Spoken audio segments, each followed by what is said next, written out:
One of my favorite games growing up was Twisted Metal 2 for the original PlayStation. I was used to more kid-friendly games like Mario Kart, so when a friend called me up and asked me to play Twisted Metal, I had never experienced anything like it. Today, the vehicular combat genre is a little more prominent, but very few games get it right, and in my opinion, that includes the later Twisted Metal games. You have a roster of 14 playable characters, 2 of which are hidden. Each character has their own unique backstory and trademark special move, so in that regard, Twisted Metal was almost like a tournament fighter, hence the term vehicular combat. The Master of Ceremonies is a burnt-faced freak named Calypso, who holds the Twisted Metal tournament in order to turn the world on its side. He's very much like Heath Ledger's Joker from The Dark Knight, with a similar agenda.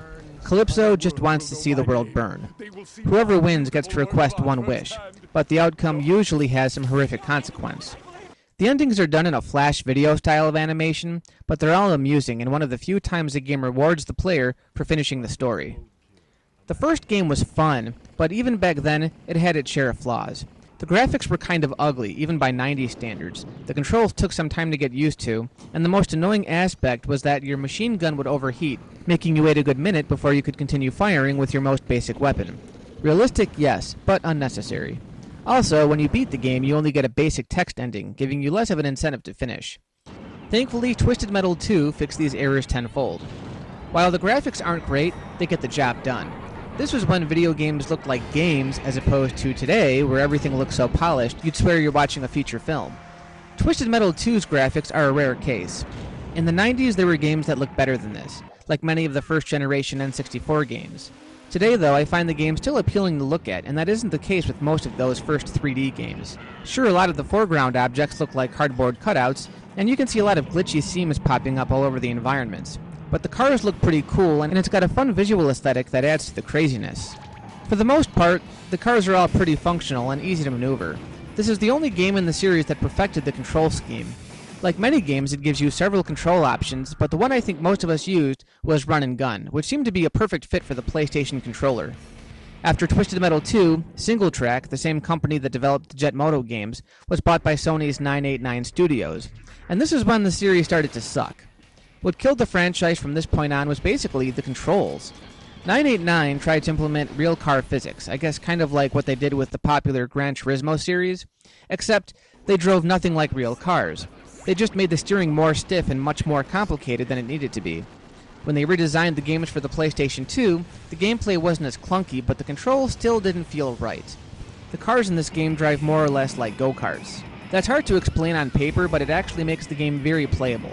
Executing sharp turns by holding the D-pad diagonally is integral to this type of game, and you'll be doing it all the time to counter an enemy attack. The later games made you brake before you could fully execute a turn, and by then you were roadkill. Of course, the heavier vehicles like Hammerhead and Mr. Slam take a little more getting used to. If you've played Mario Kart, and who hasn't, imagine playing as Mario for a round and then switching over to Bowser or Donkey Kong. It's the same idea.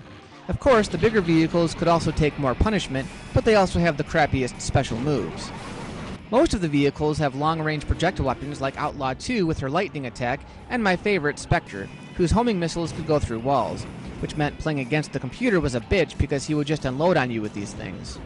Fittingly, the weakest character in the game, Mr. Grimm, has the most powerful special, Fiery Skull, that he launches at you. Of course, being that he's on nothing but a motorcycle, a couple of well-placed missiles will finish him off pretty quick. Then you've got Twister, an F1 sports car that's both weak and has a crappy special. Like her name implies, she spins around creating a tornado that picks up enemies and smashes them into buildings. Here's the problem. More than likely, one of the things they'll smack into during her little fiasco is you, so it's near impossible to do this move without taking damage yourself. Also, it leaves you open to projectile attacks. A good example would be Outlaw 2, again with her lightning attack. Even if you've got her in your tornado, she's still capable of launching her attack. Getting anywhere close to any of these guys is suicide. Close quarters is not recommended for surviving this game, and yet they gave a few characters these weak special moves that can only be executed in close quarters. Hammerhead's special is a joke. Apparently, when close enough to your enemies, he'll execute a meme dash or stomp, in effect running over your car.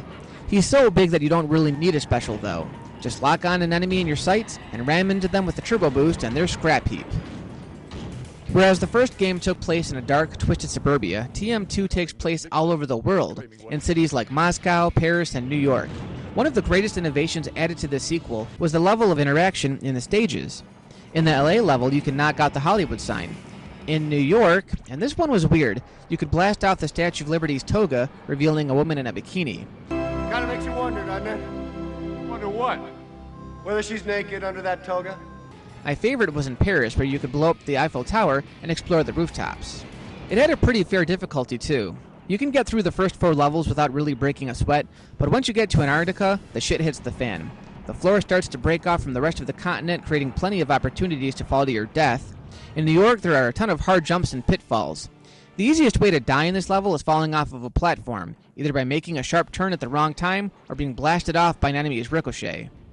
When you get to Holland, you're put in a little enclosed area and have to fight against 9 other enemies, and in Hong Kong, if you're not careful, you'll get smashed by an oncoming train. This is also the level where you fight the end boss, a giant ice cream truck named Darktooth. He's the hardest enemy in the game, but if you know the trick, he's not that bad. That's something else to talk about, the bosses. Thankfully, if you know the exact place to hide, Minion and Darktooth are pretty easy. You fight Minion in the Amazonia stage. Minion's this big black tank that takes up half the screen when up close. He's very fast, and if he gets the opportunity to chase after you, good luck. There is a pretty useful exploit, though. If you stand in front of this temple and fire off some shots at the entrance, you'll reveal 2 secret hidden rooms. One has a health power-up, and the other has a detonator. Stay in the room with the detonator and set the detonator right in front of the entrance. Eventually, Minion will be tempted to come after you, and he'll either run into the detonator on his own, or you'll detonate it yourself. Either way, launch a bunch of missiles at him, or set off a couple more detonators, and he's a pretty easy boss. Darktooth is a little tougher, but the same basic principle applies. Get enough missiles and power-ups. It'll suck if you have to fight Darktooth while running away from him because he's fast. Then pick this spot by the staircase leading into the arena. Most of the time, he won't bother coming up the steps to fight you, and you can just launch attacks on him. Napalms are very effective, and being that he's such a large target, you should have no problem hitting him. Of course, occasionally he'll stop to rethink his strategy and he'll charge you on the steps. There's really no remedy for this other than to run away, find a safe location, wait for him to charge, and then relocate to the stairs for a second round. It makes for a pretty intense boss fight, but it's a blast once you beat him. Speaking of bosses, there are 2 hidden characters you can play as when you enter a code, Sweet Tooth and Minion, both who have their own endings. As you'd expect, beating the game with Minion is pretty easy.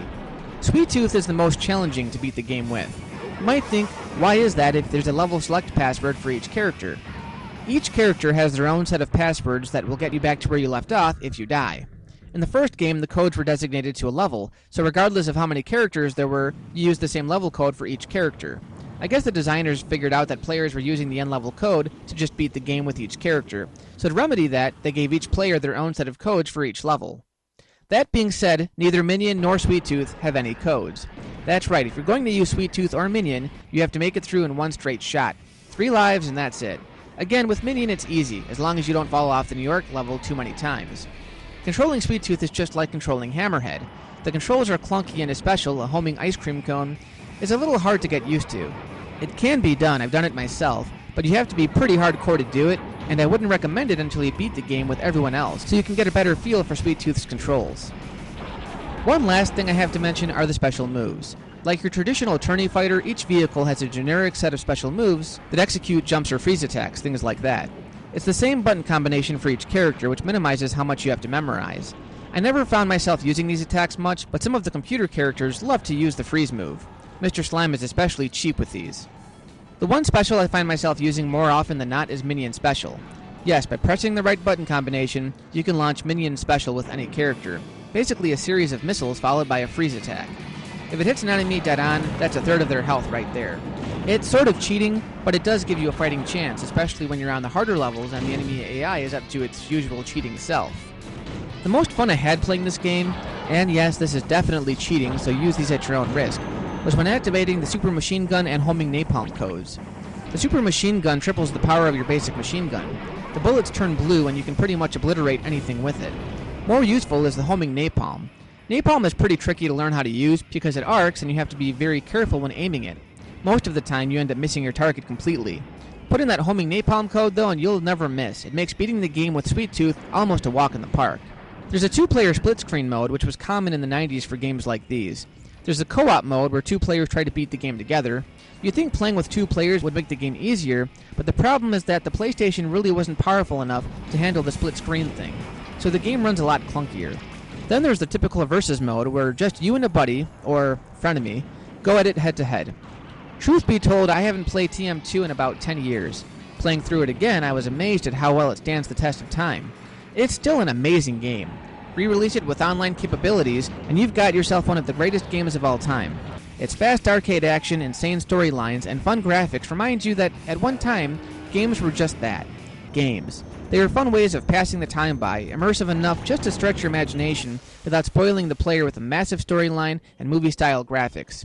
TM2 just might be the last truly great game I played from that classic generation of the 90s, and was a shining moment for the PlayStation. Now, if only more vehicular combat games could learn from it.